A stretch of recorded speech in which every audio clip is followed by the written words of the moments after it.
हाँ जी दोस्तों, सत श्री अकाल, नमस्ते, आदाब।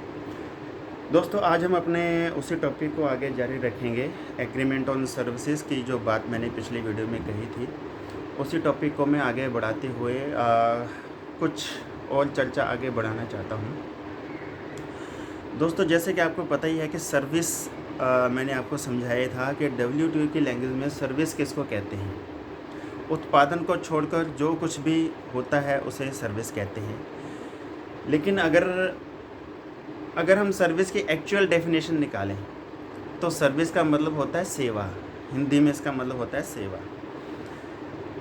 अब डेफिनेटली सर्विस की जो कंपनियां हैं, जो सर्विस प्रोवाइडर होती हैं, वो फ्री में सर्विस तो नहीं करती, सेवा तो नहीं करती। वो बदले में पैसे लेती हैं हमसे, चाहे वो प्राइवेट बैंक हों या फिर प्राइवेट बीमा कंपनियां हों या फिर और भी कोई प्राइवेट ऑर्गेनाइजेशन हो।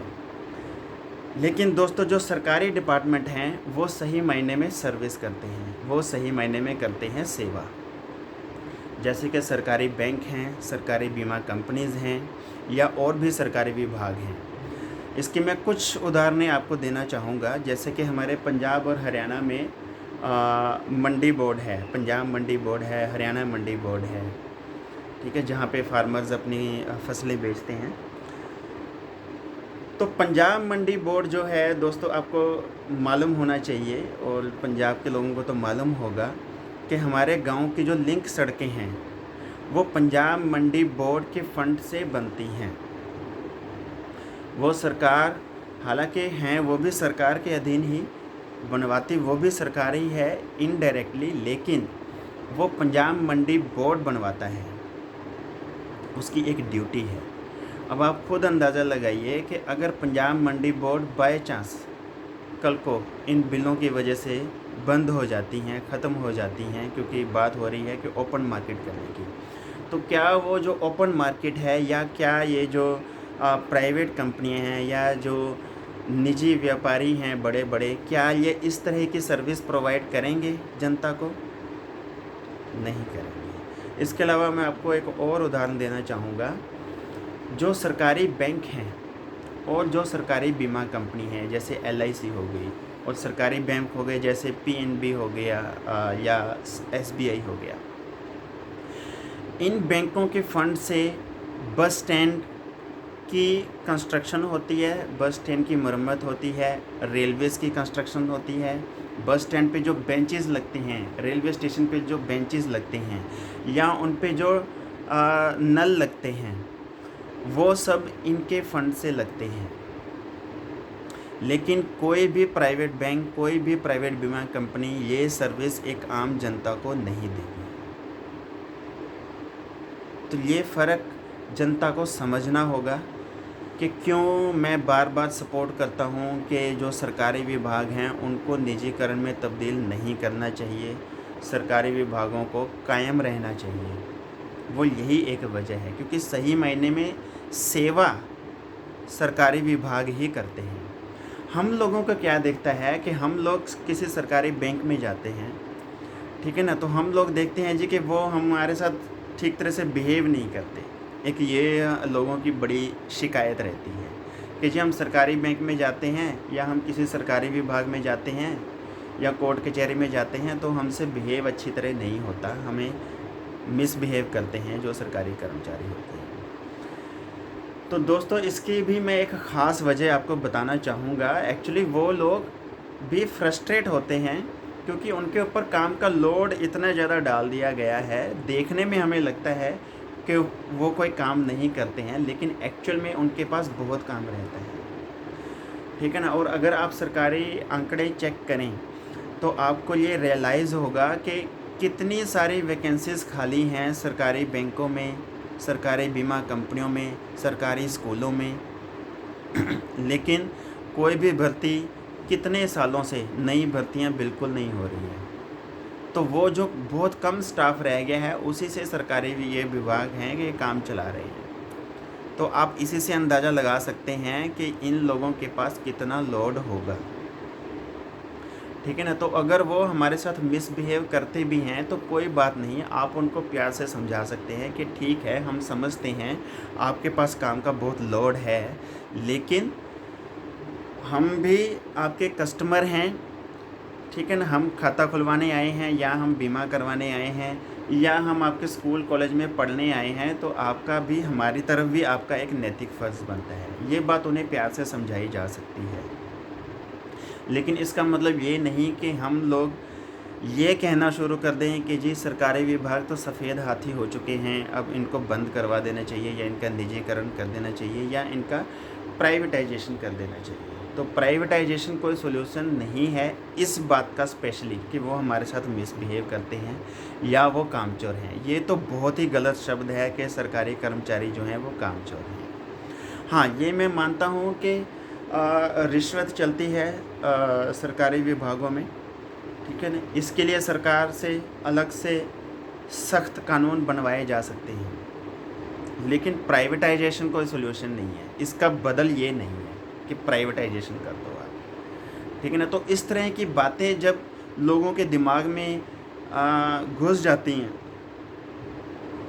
तो लोगों को ये फील होता है कि नहीं जी यार, सरकारी कर्मचारी तो कामचोर तो हैं ही हैं, ऊपर से मिसबिहेव अलग करते हैं, तो इनका अच्छा है इनको प्राइवेटाइजेशन कर दो इनका। तो ये कोई सोल्यूशन नहीं होता दोस्तों, प्राइवेटाइजेशन कोई सोल्यूशन नहीं है। जो सर्विसेज ये सरकारी विभाग आम जनता को देते हैं वो प्राइवेट कंपनियां नहीं देंगी आपको, क्योंकि प्राइवेट कंपनियां सिर्फ प्रॉफिट कमाने आती हैं, वो सर्विस देने नहीं आती। सर्विस का एक्चुअल मीनिंग जो है वो सरकारी विभागों से आपको सीखना चाहिए।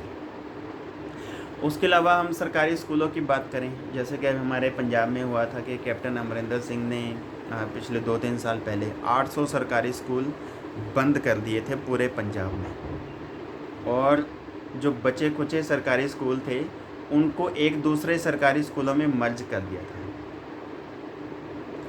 ठीक है ना।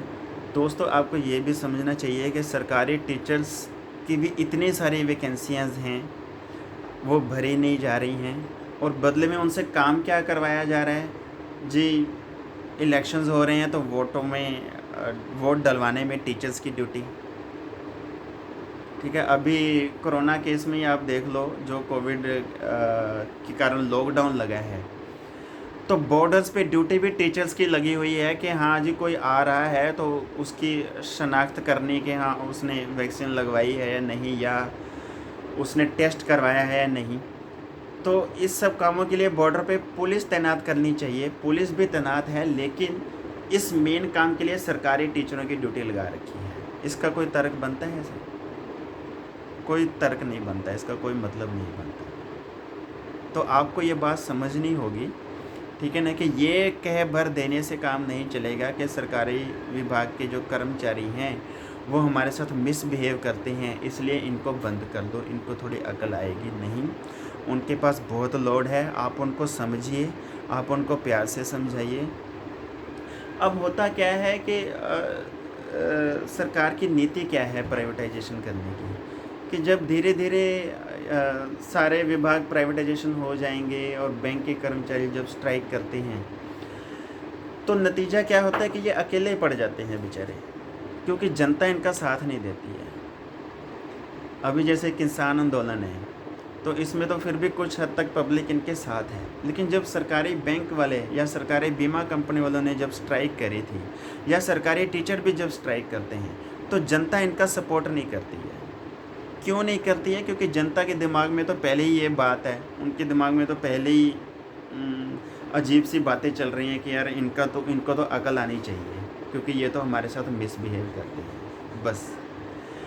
और इसी बात का सरकार फ़ायदा उठा लेती है, और जो बैंक वाले हैं, सरकारी कर्मचारी हैं, वो अकेले पड़ जाते हैं बेचारे, क्योंकि उनका कोई सपोर्ट करने वाला नहीं होता है, ठीक है ना। अभी आपने देखा होगा कि बैंक ऑफ बड़ौदा में कितने ही कर्मचारियों की जॉब छूट गई है सिर्फ ये मर्जिंग की वजह से।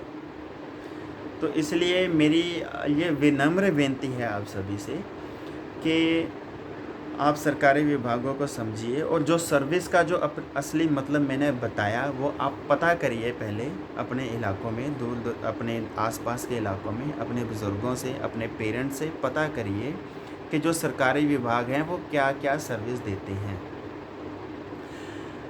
अब WTO की वजह से जैसे ही सर्विस के फील्ड में प्राइवेट कंपनियां एंटर कर रही हैं, तो इसका नतीजा क्या होगा कि धीरे धीरे सरकार सब कुछ प्राइवेटाइजेशन तो कर ही रही है। आपको पता ही है, अभी रेलवे भी प्राइवेटाइजेशन कर रही है, ठीक है ना।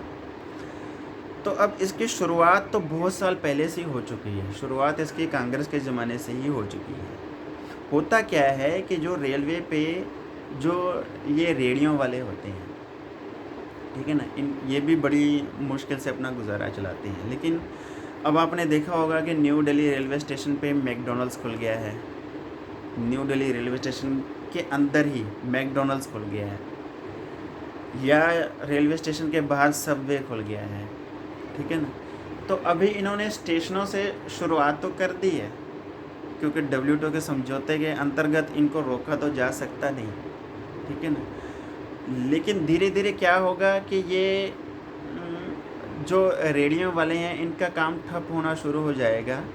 ये बड़े दूर के इफ़ेक्ट हैं, दूर के साइड इफ़ेक्ट हैं, जो बाद में जाके पता चलते हैं। जैसे कि अभी हम जिक्र भी करते हैं कि अब वॉलमार्ट की वजह से छोटे दुकानदारों को काफ़ी लॉस होता है। तो ये एक डिसएडवांटेजेस हैं प्राइवेट कंपनियों के एंटर करने से इंडिया में। और दूसरी बात ये है कि जैसे हम लोग ये तर्क देते हैं कि ये WTO तो के जो रूल्स हैं वो सभी देशों के लिए एक जैसे हैं, तो मैं आपसे पूछना चाहता हूँ दोस्तों, आप लोग थोड़ा रिसर्च करके मुझे भी बताइए कि क्या वाकई ही भारत की जो कंपनियां विदेशों में बिज़नेस करती हैं, उनको वही नेशनल ट्रीटमेंट मिलती हैं जो भारत की सरकार विदेशी कंपनियों को देती है?